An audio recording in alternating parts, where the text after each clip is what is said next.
Well, good morning, and today we're going to be reloading some 7.62 by 39 brass casings and steel casings. These are going to be fired out of an SKS later in the week. Anyway, I've selected some steel casings. The 5 on the left, they've been previously reloaded. I'm going to use them. The 5 on the right have not been reloaded.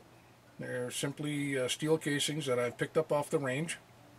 They've been through the tumbler, everything's cleaned, and we're just about ready to get started. I have my drill set up here. It's got a 3/32 drill bit in it, and I'm going to drill the primer out. And now most of you realize that there's a small anvil as part of the casing in here. I'm going to drill the top of the anvil out also. You want to take the top of the anvil off, and you can see there the drill bit has bitten into the anvil and taken enough of it off. And I've left the two flash holes in there untouched. You don't want to drill right through the casing.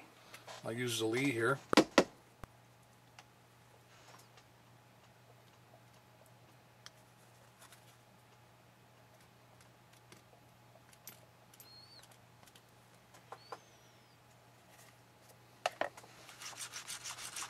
A good rub, and make sure we get some on the inside of the neck. Okay, so ready to move over to the press. Insert the steel casing. May take a little more pressure than sizing brass, but it is resizable. And we'll finish up sizing the rest of the steel casings.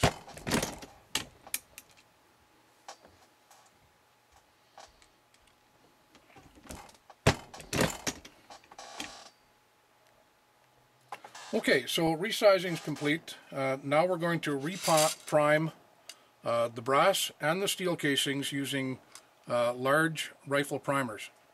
Okay, got her all set up here.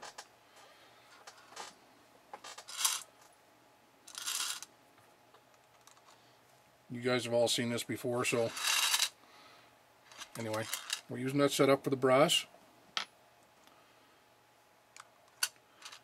Steel primer, correction, the steel casing, large rifle primer. You can see that it does fit in there. A little hard to press it in, but it's exactly where it should be. And I'll carry on and I'll prime up the rest of these casings. And there we go. Priming is complete. So, one more step for the steel casings. As you know, the Bourdain primer is slightly larger than the large rifle primer.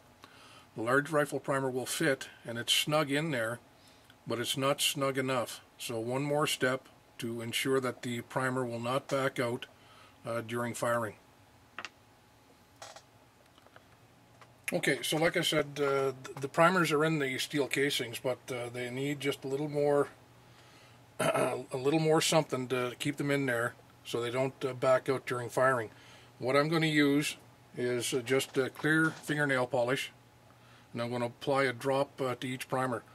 This will move into all the little crevices, and it'll glue the primer in place. Okay, so there we go. We'll let them dry for a couple of hours, and then we're ready to carry on. Okay, so the primers are in there, and now we're ready to load up our casings with our powder. And as always, you should work your loads up. I'm going to use what I've found to work for me. You may find something that works for you, but in any case, we'll charge our cases up, and then we'll move over back to the press and put our bullets in. Okay, so there we are. We've got 100 rounds, resized, primed, and charged, and now we're going to put some bullets on top of these. Going to be using the Hornady 7.62 calibers, 123 grain, and we're also going to be using the Berry's bullets, which pretty much the same thing, only they're about 125 grain. I'm going to load up 100 rounds, and we're going to go to the range. Okay, so I'm going to load the brass casings with the 123 grain Hornadys.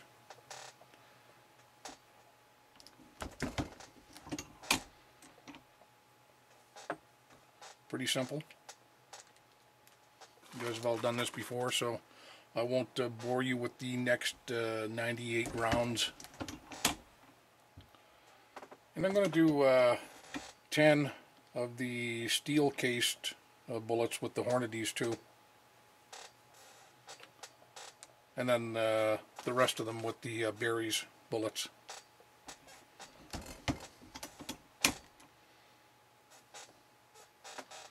And I won't bore you with that. Okay, so there we are. We've got all the bullets in the casings. And what I like to do before I clip all the bullets up is I like to take a clean rag, give the bullet a quick rub to get any sizing lubrication off the bullet and any of the grit or anything that's come up. And there we go. Okay, so I left you in my basement reloading steel cases. Now we're at the range. We're going to fire off a couple hundred rounds.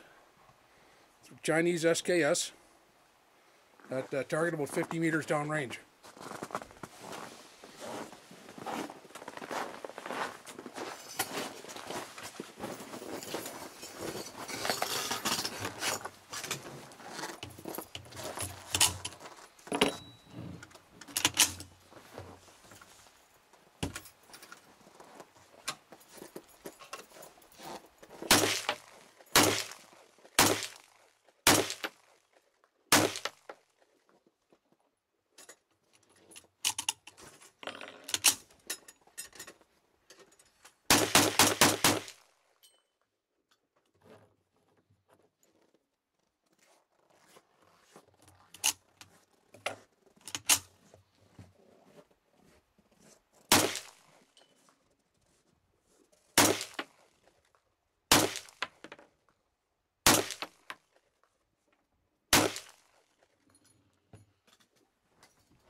And as you can see, no problems.